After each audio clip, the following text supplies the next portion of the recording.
The Speckled Band. Chapter 1. Helen's Story. At the time of this story, I was still living at my friend Sherlock Holmes's flat in Baker Street in London. Very early one morning, a young woman dressed in black came to see us. She looked tired and unhappy, and her face was very white. "I'm afraid of death, Mr. Holmes," she cried. "Please help me. I'm not 30 yet, and look at my grey hair. I'm so afraid." "Just sit down and tell us your story," said Holmes kindly. "My name is Helen Stoner," she began, "and I live with my stepfather, Dr. Grimesby Roylott, near a village in the country. His family was once very rich, but they had no money when my stepfather was born. So he studied to be a doctor and went out to India. He met and married my mother there when my sister Julia and I were very young. Our father was dead, you see." "Your mother had some money, perhaps?" asked Sherlock Holmes. "Oh, yes, Mother had a lot of money. So my stepfather wasn't poor any more." "Tell me more about him, Miss Stoner," said Holmes. "Well, he's a violent man. In India he once got angry with his Indian servant and killed him. He had to go to prison because of that. And then we all came back to England. Mother died in an accident 8 years ago. So my stepfather got all her money. But if Julia or I marry, he must pay us £250 every year."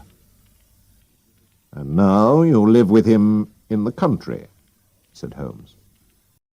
"Yes, but he stays at home and never sees anybody, Mr. Holmes," answered Helen Stoner.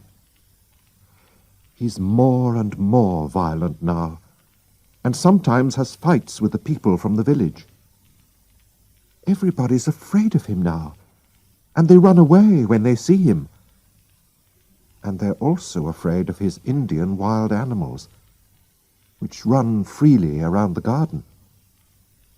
A friend sends them to him from India, and the animals are not the only wild things in the garden. There are also gypsies. My stepfather likes these wild people, and they can come and go where they like. Poor Julia and I had very unhappy lives. We had no servants. They always left because they were afraid of my stepfather, and we had to do all the work in the house. Julia was only 30 when she died, and her hair was already grey, like my hair now." "When did she die?" asked Sherlock Holmes. "She died 2 years ago, and that's why I'm here. We never met anybody in the country, but sometimes we visited some of my family who live near London. There, Julia met a young man who asked to marry her. My stepfather agreed, but soon after this, she died." Miss Stoner put her hand over her eyes and cried for a minute. Sherlock Holmes was listening with his eyes closed, but now he opened them and looked at Helen Stoner. "Tell me everything about her death," he said. "I can remember it all very well. It was a terrible time," she answered. "Our 3 bedrooms are all downstairs. First there is my stepfather's room. Julia's room is next to his, and my room is next to Julia's. The rooms all have windows on the garden side of the house, and doors which open into the corridor. One evening, our stepfather was smoking his strong Indian cigarettes in his room. Julia couldn't sleep because she could smell them in her room. So she came into my room to talk to me. Before she went back to bed, she said to me, "Helen, have you ever heard a whistle in the middle of the night?" I was surprised. "No," I said. "It's strange," she said. "Sometimes I hear a whistle, but I don't know where it comes from. Why don't you hear it?" I laughed and said, "I sleep better than you do." So Julia went to her room and locked the door after her. "Why did you lock your doors?" asked Sherlock Holmes. "We were afraid of the wild animals and the gypsies," she answered. "Please go on," said Holmes. I couldn't sleep that night. It was a very stormy night, with a lot of wind and rain. Suddenly, I heard a woman scream. It was my sister's voice. I ran into the corridor, and just then I heard a whistle, and a minute later the sound of falling metal. I didn't know what it was. I ran to my sister's door. She opened it and fell to the ground. Her face was white and afraid, and she was crying. Help me, Helen. I'm ill. I'm dying." I put my arms around her, and she cried out in a terrible voice, "Helen! Oh, my God, Helen! It was the band, the Speckled band." She wanted to say more, but she couldn't. I called my stepfather, who tried to help her, but we could do nothing. So my dear, dear sister died. "Are you sure about the whistle and the sound of falling metal?" asked Holmes. "I think so," answered Helen. "But it was a very wild, stormy night. Perhaps I made a mistake. The police couldn't understand why my sister died. Her door was locked, and nobody could get into her room. They didn't find any poison in her body. And what was the Speckled band? Gypsies wear something like that round their necks. I think she died because she was so afraid. But I don't know what she was afraid of. Perhaps it was the gypsies. What do you think, Mr. Holmes?" Holmes thought for a minute. He said. "That is a difficult question. But please go on." "That was 2 years ago," Helen Stoner said. "I have been very lonely without my sister. But a month ago, a dear friend asked me to marry him. My stepfather has agreed, and so we're going to marry soon. But 2 days ago, I had to move to my sister's old bedroom, because some men are mending my bedroom wall. And last night, I heard that whistle again. I ran out of the house immediately and came to London to ask for your help. Please help me, Mr. Holmes. I don't want to die like Julia." "We must move fast," said Holmes. "If we go to your house today, can we look at these rooms? But your stepfather must not know." "He's in London today, so he won't see you." Oh, thank you, Mr. Holmes. I feel better already. Chapter 2. Holmes and Watson visit the house. Holmes went out for the morning, but he came back at lunchtime. We then went by train into the country and took a taxi to Dr. Roylott's house. "You see," said Holmes to me, "our dangerous friend Roylott needs the girl's money because he only has £750 a year from his dead wife. I found that out this morning. But the gypsies, the whistle, the band, they are more difficult to understand. But I think I have an answer." When we arrived, Helen Stoner showed us the 3 bedrooms. We saw her room first. "Why are they mending your bedroom wall?" asked Holmes. "There's nothing wrong with it."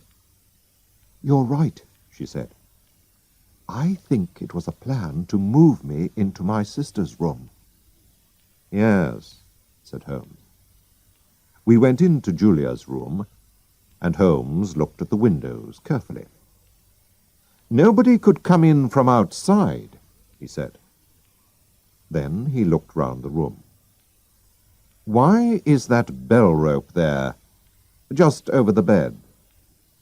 My stepfather put it there 2 years ago. It's for calling a servant. But Julia and I never used it, because we didn't have any servants. He also put in that air vent on the wall between his room and this one. Holmes pulled the rope. "But it doesn't work," he said. "How strange. And it's just over the air vent. That also is interesting. Why have an air vent on an inside wall? Air vents are usually on outside walls." Then we went into Dr. Roylott's room. Holmes saw a large metal box near the wall. My stepfather keeps business papers in there, said Helen. "Does he keep a cat in there, too?" asked Holmes. "Look." There was some milk on a plate on top of the box. "Now, Miss Stoner," he said, "I think your life is in danger. Tonight, my friend Watson and I must spend the night in your sister's room, where you are sleeping at the moment." Helen Stoner and I looked at him in surprise. "Yes, we must," he went on. "We'll take a room in a hotel in the village. When your stepfather goes to bed, put a light in your sister's bedroom window and leave it open. Then go into your old room, and we'll get into your sister's room through the window. We'll wait for the sound of the whistle and the falling metal." How did my sister die, Mr. Holmes? Do you know? Please tell me, said Helen. She put her hand on Sherlock Holmes's arm. "I must find out more before I tell you, Miss Stoner. Now, goodbye, and don't be afraid," replied Sherlock Holmes. We walked to the village, and Holmes said to me, "Tonight will be dangerous, Watson. Roylott is a very violent man." "But if I can help, Holmes, I shall come with you," I said. "Thank you, Watson. I'll need your help. Did you see the bell rope and the air vent? I knew about the air vent before we came. Of course there is a hole between the 2 rooms. That explains why Helen's sister could smell Dr. Roylott's cigarette." "My dear Holmes, how clever of you!" I cried. "And did you see the bed? It's fixed to the floor. She can't move it. It must stay under the rope, which is near the air vent." Holmes, I cried, I begin to understand. What a terrible crime. Yes, this doctor is a very clever man. But we can stop him, I think, Watson. Chapter 3. Death in the Night. That night we went back to the house. When we saw Helen Stoner's light, Holmes and I got in quietly through the window. Then we waited silently, in the middle bedroom, in the dark. We waited for 3 hours, did not move. Suddenly we saw a light and heard a sound from Dr. Roylott's room. But nothing happened, and again we waited in the dark. Then there was another sound, a very quiet sound. Immediately Holmes jumped up and hit the bell rope hard. "Can you see it, Watson?" he shouted. But I saw nothing.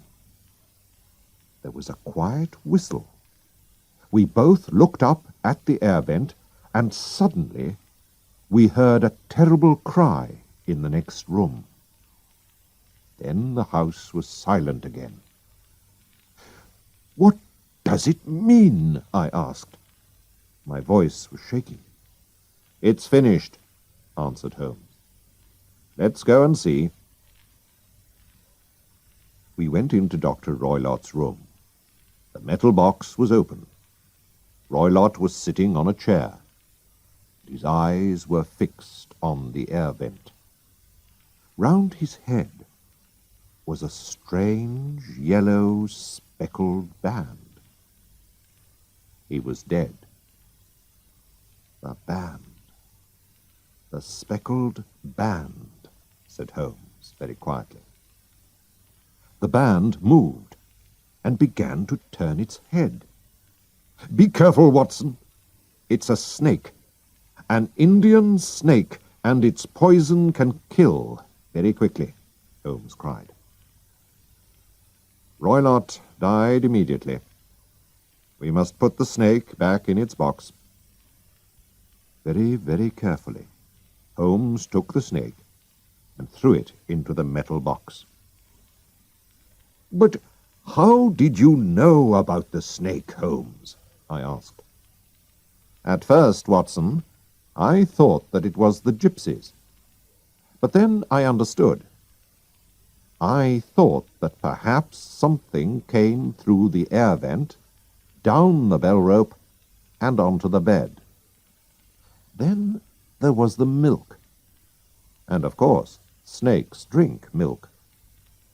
It was easy for the doctor to get Indian animals. And because he was a doctor, he knew that this snake's poison is difficult to find in a dead body. So, every night he put the snake through the air vent, and it went down the bell rope onto the bed. Of course, nobody must see the snake, so every night he whistled to call it back. The sound of metal falling was the door of the metal box, which was the snake's home. Perhaps the snake came through the air vent many times before it killed Julia. But in the end, it killed her. And Helen, too, nearly died because of this snake. But tonight, when I hit the snake on the rope, it was angry and went back through the air vent. And so it killed the doctor. I'm not sorry about that. Soon after this, Helen Stoner married her young man and tried to forget the terrible deaths of her sister and stepfather. But she never really forgot the speckled band.